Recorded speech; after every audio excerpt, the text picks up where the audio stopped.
Jake Thompson gripped the steering wheel of his old cargo hauler as red warning lights flashed across his control panel. The hyperdrive was making horrible grinding noises that no machine should ever make. Sparks flew from the main console as the ship shook violently. "Come on, old girl," Jake muttered, patting the dashboard like he was calming a scare horse. "Just hold together a little longer." But the ship had other plans. With a final mechanical scream, the hyperdrive died completely. Jake's hauler dropped out of hyperspace and began falling toward the nearest planet. He had no choice but to attempt an emergency landing. As his ship broke through the atmosphere, Jake's blood ran cold when he saw the planet's surface. This was Vex 7, the most dangerous world in known space. Every pilot in the galaxy knew the stories. Ships that landed here were never seen again. The few survivors who managed to escape spoke in whispers about something they called the Shadow. Jake's ship crashed hard into the rocky terrain, throwing him against his safety harness. When the dust settled, he found himself alive but stranded on the one planet every sane person avoided. The air outside was breathable, but toxic storms raged across the horizon. He had maybe 3 days before the poison atmosphere would start affecting his lungs. Rolling up his sleeves, Jake got to work on the hyperdrive. He was a decent mechanic, learned from years of keeping his old hauler running on spare parts and hope. But this damage was bad, really bad. He would need at least 2 full days to get the drive working again.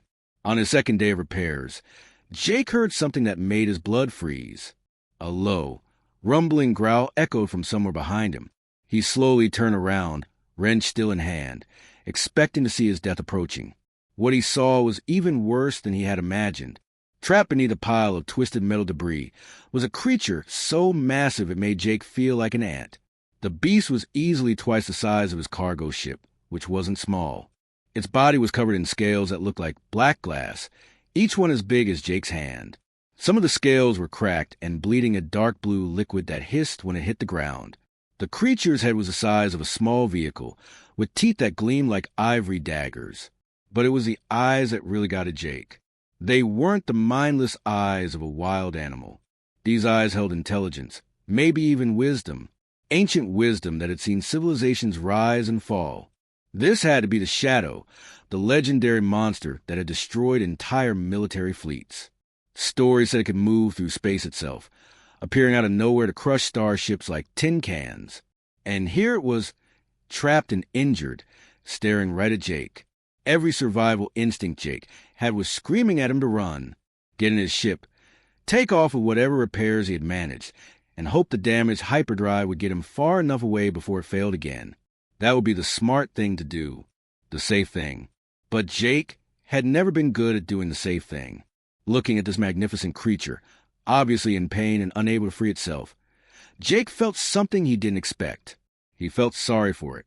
"Well," Jake said aloud, more to calm his own nerves than anything else, "you're in quite a mess, aren't you?" The Shadow's massive head tilted slightly, as if it was listening to him. Jake walked closer, his legs feeling like jelly but his mind made up. He fired up his plasma cutter, the tool he used for ship repairs. The bright blue beam could cut through almost any metal. It took him nearly an hour to cut through all the debris pinning the creature down. The whole time, the Shadow watched him work, never moving, never threatening him. When Jake finally cut the last piece of metal away, the massive beast slowly pulled itself free. Jake expected it to either attack him or disappear immediately. Instead, the Shadow just sat there, looking at him with those ancient eyes. Jake realized the creature was probably starving. He had been trapped under that debris for who knows how long. Without really thinking about it, Jake went to his ship and grabbed his emergency food supply. It wasn't much, just a few protein bars that tasted like cardboard but would keep a person alive. He unwrapped them and held them out toward the Shadow. The creature leaned its enormous head down and gently took the food from Jake's hands with teeth that could have bitten him in half. After eating, the Shadow looked at Jake one more time, made a sound that might have been gratitude, and disappeared into the swirling toxic storms. Jake stood there for a long moment, hardly believing what had just happened. Then he shook his head and went back to work on his ship. He had repairs to finish and a planet to escape from. He had no idea that his simple act of kindness had just changed the course of galactic history. Jake was tightening the last bolt on his hyperdrive when the ground started shaking beneath his feet. At first, he thought it might be one of X7's frequent earthquakes. The planet was known for its unstable geology along with its deadly wildlife. But this shaking felt different. It had a rhythm to it, like massive footsteps approaching. He looked up from his work and felt his heart skip a beat. The shadow was coming back, moving across the barren landscape with surprising grace for something so enormous. But this time, it wasn't alone. The creature was dragging something behind it, leaving deep furrows in the rocky ground. As the shadow got closer, Jake could see what was bringing. The carcass of some alien creature that looked like a cross between a rhinoceros and a dragon. The thing was huge, easily twice Jake's size, with thick armor plating and wicked-looking spikes along its back. Whatever it was, it would have been more than capable of killing Jake without breaking a sweat. The shadow dropped its offering about 50 feet from Jake's ship, then backed away to what seemed like a respectful distance. It settled down on its haunches and just watched him with those intelligent eyes. Jake stared back, trying to process what was happening. "You brought me food," Jake said aloud, his voice filled with wonder. "You actually brought me food." The creature's massive head tilted slightly, almost like a dog trying to understand its owner's words. Jake had heard stories of primitive tribes on distant worlds bringing gifts to those who had helped them. But this was different. This was the most feared predator in the galaxy, acting like it owed Jake a debt. Jake walked slowly toward the carcass, keeping his movements calm and non-threatening. The meat looked fresh, probably killed within the last few hours. The shadow had gone hunting specifically to bring him food in return for the protein bars Jake had shared. It was incredible. "Thank you," Jake said, looking back at the shadow. "I mean it. Thank you." The creature made a low rumbling sound that might have been acknowledgement. Then it simply lay down and continued watching Jake work on his ship. It didn't leave. It didn't hunt. It just waited and watched, like a guardian standing watch. Jake got back to work, but he kept glancing over at his unexpected protector. Having the galaxy's most dangerous predator watching over him was both terrifying and oddly comforting. He finished his repairs faster than expected, eager to test a hyperdrive and get off this deadly world. That's when things got really interesting. Just as Jake was running his final systems check, his proximity sensors started screaming. A ship was approaching fast from orbit. Jake's stomach dropped when he saw the vessel's design on his scanner. It was a galactic patrol cruiser, bristling with weapons and painted in the intimidating black and gold colors of the military. The patrol ship landed about 200 yards away, kicking up a cloud of dust and debris. Jake could see armed figures moving around inside through the ship's windows. These weren't rescuers. These were the kind of soldiers who shot first and asked questions later. A harsh voice crackled over Jake's radio. "Attention, cargo vessel. You are on a quarantine world without authorization. Prepare to be boarded and detained." Jake's hands moved automatically to his ship's controls. His old hauler wasn't built for fighting, but he had a few basic defensive systems. Not that they would do much good against a military cruiser. But before Jake could even power up his shields, something incredible happened. The patrol ship's weapon systems simply went dead. Jake watched on a scanner as every weapon on the enemy vessel powered down one by one. Their shields flickered and failed. Even their engines started sputtering. The shadow hadn't moved from its position, but Jake could feel something in the air. A subtle vibration, like the hum of massive electrical equipment. The creature was doing something, generating some kind of electromagnetic field that was systematically disabling the patrol ship's technology. What amazed Jake even more was that his own ship's systems were completely unaffected. His engines purred smoothly, his weapons stayed online, and his shields held steady. Whatever the shadow was doing, it was sophisticated enough to target only hostile technology while leaving Jake's equipment alone. The patrol ship's captain came back on the radio, and this time his voice was filled with panic instead of authority. "What's happening? Our systems are failing across the board. We need immediate assistance." Jake keyed his microphone and spoke calmly. "This is Jake Thompson. I suggest you leave this planet immediately. You're not welcome here." There was a long pause. Then the patrol ship's engines roared to life as the crew desperately tried to escape.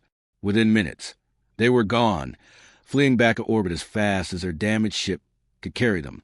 Jake looked over at the Shadow, which was still lying calmly in the same spot. The creature had just disabled an entire military vessel without even standing up, and it had done it to protect Jake.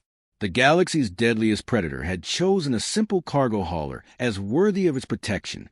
After watching the patrol ship flee in terror, Jake knew his life had changed forever. He couldn't just call this magnificent creature the Shadow anymore. It deserved a proper name, something that showed the respect Jake had developed for it. Looking at the beast's regal bearing and protective nature, only one name felt right. Rex, Jake said aloud, and the creature's massive head turned toward him. Your name is Rex. The beast made that low rumbling sound again, almost like it approved of the choice. From that moment on, Rex became Jake's constant companion, though Jake didn't realize it at first. When Jake finally left Vex 7, he thought he was saying goodbye to Rex forever. But as he jumped to hyperspace and began his next cargo run to the mining colonies near Centauri Prime, Jake started noticing strange things. Ships that had been trailing him would suddenly change course and disappear. Pirates who normally hunted in certain systems seemed to avoid those areas entirely when Jake was passing through. It wasn't until his third cargo run that Jake saw Rex again. He was delivering medical supplies to a remote outpost when his sensors picked up something massive moving through the asteroid field nearby. Jake's heart raced as he recognized a familiar shape, gliding silently between the space rocks. Rex had somehow followed him across dozens of light years. The creature was moving through space itself, swimming between asteroids like they were underwater obstacles. Jake had heard rumors that Rex's species could survive in the vacuum of space, but seeing it with his own eyes was breathtaking. How did you find me? Jake whispered, staring out his viewport at the graceful giant. Rex seemed to hear him somehow and moved closer to Jake's ship. The creature's massive form dwarfed Jake's cargo hauler, but it approached with incredible gentleness. For a moment, they drifted together in space. Two unlikely friends reunited among the stars. The real test of their bond came 2 weeks later near Titan Station, one of the galaxy's busiest trade hubs. Jake was carrying a valuable shipment of rare minerals when his long-range sensors picked up 3 ships moving to intercept him. The vessels had no identification tags and were approaching in a classic pirate formation. Jake's hands moved quickly over his controls, but he knew his old cargo hauler couldn't outrun 3 raider ships. These weren't the usual small-time pirates either.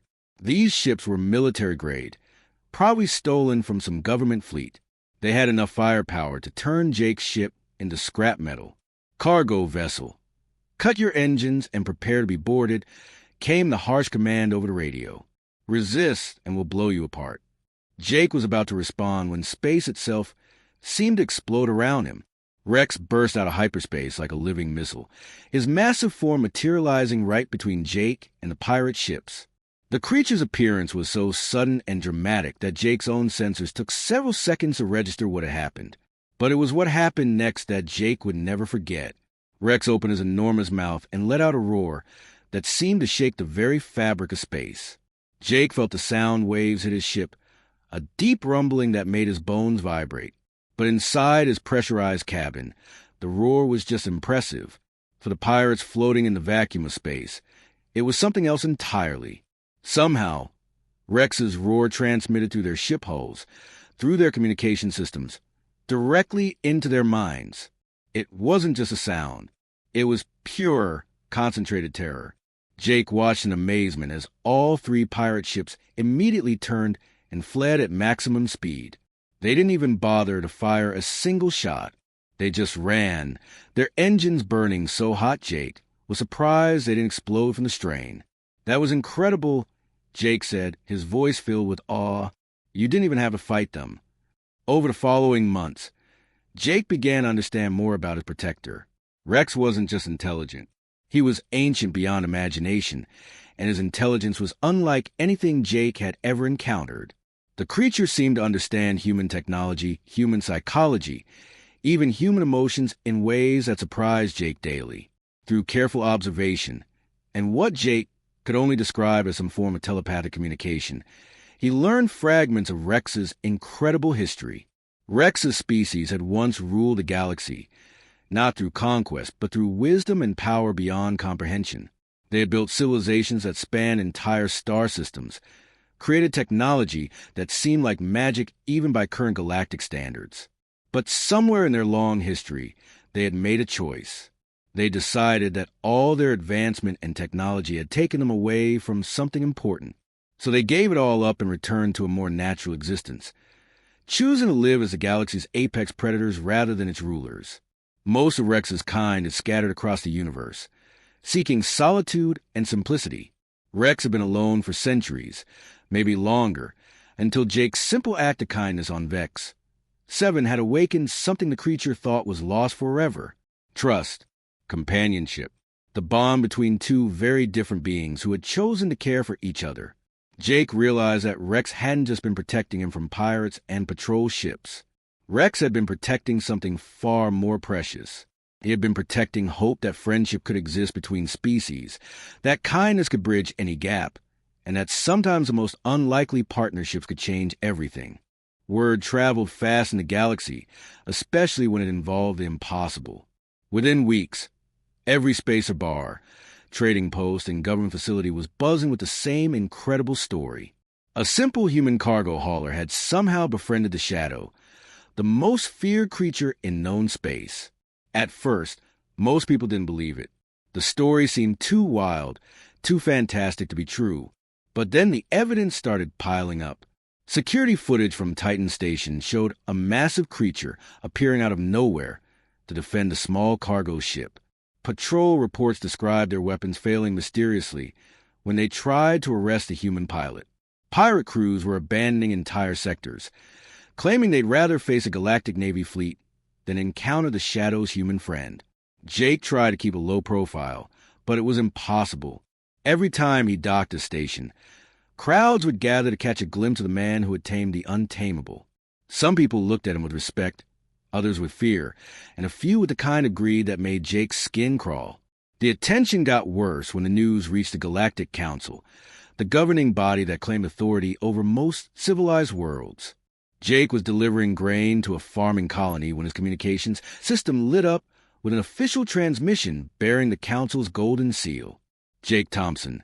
The message began in the cold, formal tone that all government officials seem to practice. You are hereby ordered to report to Council Station immediately. The creature known as a Shadow is to be surrendered for scientific study and containment. Failure to comply will result in your arrest and prosecution for harboring a dangerous alien species. Jake stared at the message for a long moment, then deleted it without responding. Rex wasn't some laboratory specimen to be poked and prodded by scientists. He was a friend, maybe the best friend Jake had ever had. No government had the right to take that away. But the Council wasn't going to give up easily. Over the next few days, Jake received dozens more messages. First came official demands, then legal threats, then attempted bribery that would have made Jake rich beyond his wildest dreams. When those failed, they tried a different approach. A sleek diplomatic vessel intercepted Jake's ship near the Orion Nebula. The ambassador who contacted him was smooth and persuasive, speaking in a kind of voice that had probably convinced countless people to do things they'd later regret. Mr. Thompson, the ambassador said, surely you understand the scientific value of studying this creature. Think of what we could learn, how we could benefit all the galaxy species. We're not asking you to abandon your companion. We simply want to observe it in a controlled environment. Jake's response was short and to the point. Rex isn't going anywhere with you people. Find something else to study. When diplomacy failed, the Council tried sending bounty hunters. Jake found himself constantly looking over his shoulder, never knowing when someone might try to capture him or Rex for the massive reward the government had posted. But Rex seemed to sense danger long before Jake's sensors could detect it. Ships that approached with hostile intent would find their systems mysteriously failing, their weapons powering down, their engines sputtering to a stop.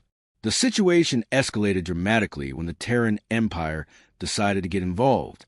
The Empire was humanity's largest military power, controlling dozens of star systems and commanding one of the galaxy's most powerful fleets. They saw Rex as both a threat and an opportunity, a weapon that could give them dominance over their rivals. Admiral Harrison, the Empire's most decorated commander, personally led the operation. Jake was transporting mining equipment to the Outer Rim when his sensors detected something that made his blood run cold.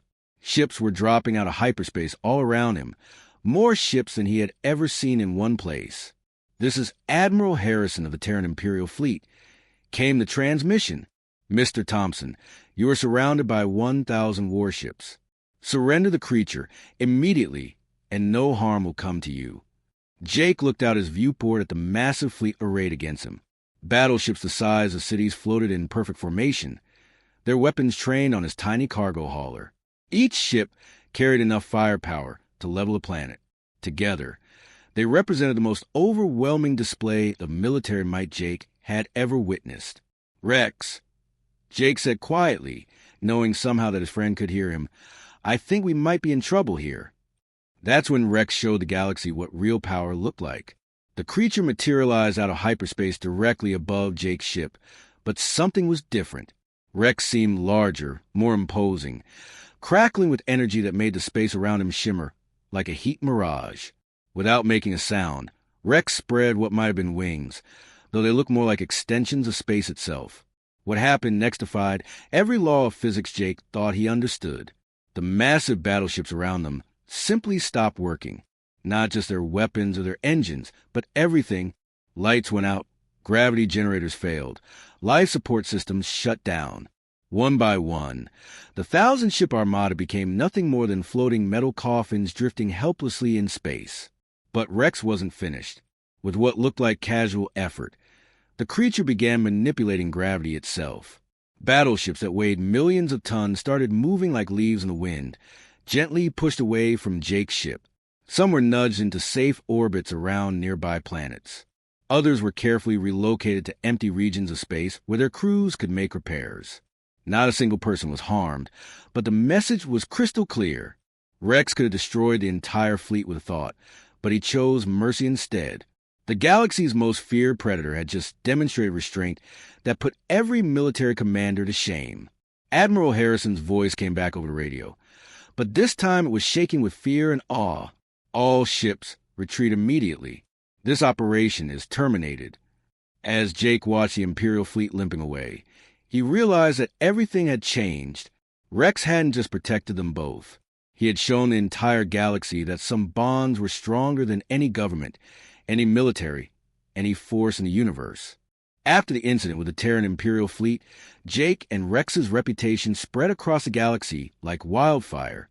The story of how one massive creature had disabled 1,000 warships without firing a single shot became the stuff of legend. But more importantly, it became a warning that echoed through every criminal hideout, pirate base, and corrupt government facility in known space. Jake first noticed a change during a routine cargo run to the Vega system. He was carrying medical supplies to a colony that had been plagued by pirate raids for months. As his ship approached the danger zone where attacks usually happened, Jake's sensors picked up 3 raider vessels lying in wait behind an asteroid cluster. But something unexpected happened. The moment Jake's ship identifier appeared on their scanners, the pirates immediately broke formation and jumped to hyperspace. They didn't even try to demand surrender or issue threats. They just ran, abandoning what should have been an easy target. "Did you see that, Rex?" Jake asked, though he knew his friend was probably light years away, hunting in some distant system. Somehow, Rex always seemed to know when Jake was talking to him. Word of their partnership had spread so far that criminals were fleeing at the mere possibility that Rex might be nearby. Jake found this both amazing and slightly unsettling. He had never wanted to be feared, but he couldn't deny that the galaxy was becoming a safer place because of it. The real proof came a few weeks later when Jake stumbled across something that made his blood boil. He was investigating a distress signal near the edge of Consortium space when he found a massive slave ship hidden in the shadow of a dead planet. The vessel was loaded with hundreds of innocent beings from a dozen different species, all chained and caged like animals. Jake's first instinct was to call for help, but he knew that by the time authorities arrived, the slavers would be long gone with their human cargo. So he did something that 6 months ago would have been suicide. He flew straight toward the slave ship and opened a communication channel. "This is Jake Thompson," he said, his voice calm but carrying an edge that surprised even him. "You have 60 seconds to release every prisoner on that ship and surrender yourselves to the nearest authorities." The response came back immediately, filled with laughter and mockery. "One little cargo hauler against a fully armed slave ship? You must be joking, human. Prepare to join our merchandise in the holding cells." That's when Jake smiled and said the words that were becoming his signature across the galaxy. "You might want to check your sensors again. I don't travel alone." There was a long pause. Jake could imagine the slavers frantically scanning space around them, looking for signs of Rex. Of course, Rex wasn't actually there at that moment, but the slavers didn't know that. The reputation was so strong that the mere possibility of Rex's presence was enough. "We're detecting massive gravitational anomalies," came a panicked voice over the radio. "Something's out there. Something big." Within minutes, Jake watched in satisfaction as escape pods began launching from the slave ship. The crew was abandoning their vessel and their cargo, choosing to take their chances in empty space rather than face Rex's legendary wrath. The automated systems released all the prisoners, and Jake was able to guide them to safety while broadcasting their location to rescue services. But the most remarkable discovery came when Jake learned the truth about Rex's species and their connection to humanity. It happened during one of their quiet moments together, when Rex had materialized near Jake's ship in a peaceful star system. Jake was eating his dinner and talking to Rex about his day, when he began to understand something incredible. Through a form of communication that was part telepathy, part emotion, and part pure understanding, Rex shared memories that were older than human civilization. Jake saw visions of Rex's people in their ancient glory, beings of incredible power and wisdom who had once guided younger species across the galaxy. They hadn't been conquerors or rulers. They had been guardians, protectors who chose worthy species to watch over and guide toward greatness. But over millennia, they had grown disappointed with the choices made by those they protected. Wars, greed, corruption, and cruelty had convinced Rex's kind that no species was truly worthy of their guardianship. So they had withdrawn, becoming solitary hunters living in the darkest corners of space. They had given up on finding beings who could match their capacity for loyalty, honor, and unconditional love. Until Jake shared his protein bars with a wounded creature on Vex 7. That simple act of kindness, expecting nothing in return, had proven something Rex's people thought impossible. It showed that humanity possessed the one quality they valued above all others: the ability to show compassion to those who couldn't repay it. Within months of Jake and Rex's story spreading, something miraculous began happening. Other members of Rex's species started emerging from their hidden worlds and secret lairs. They began seeking out humans, not to hunt them, but to find their own companions worthy of protection. A cargo pilot named Betty found herself partnered with a creature she called Storm after she rescued it from a collapsing space station. A human medic named Tom discovered his guardian, which he named Titan, after he treated its injuries without asking for payment. A teacher named Lisa gained the loyalty of a being she called Star after she defended a group of alien children from bullies. Each story was different, but they all shared the same theme: humans showing kindness without expecting anything in return, and Rex's people responding with absolute loyalty and protection. The galaxy was changing, and at the center of that change was a simple truth that Jake had discovered by accident. The universe's most powerful beings weren't looking for the strongest weapons or the most advanced technology. They were looking for something much rarer and more valuable. They were looking for hearts capable of unconditional kindness. And in humanity, they had finally found what they were searching for: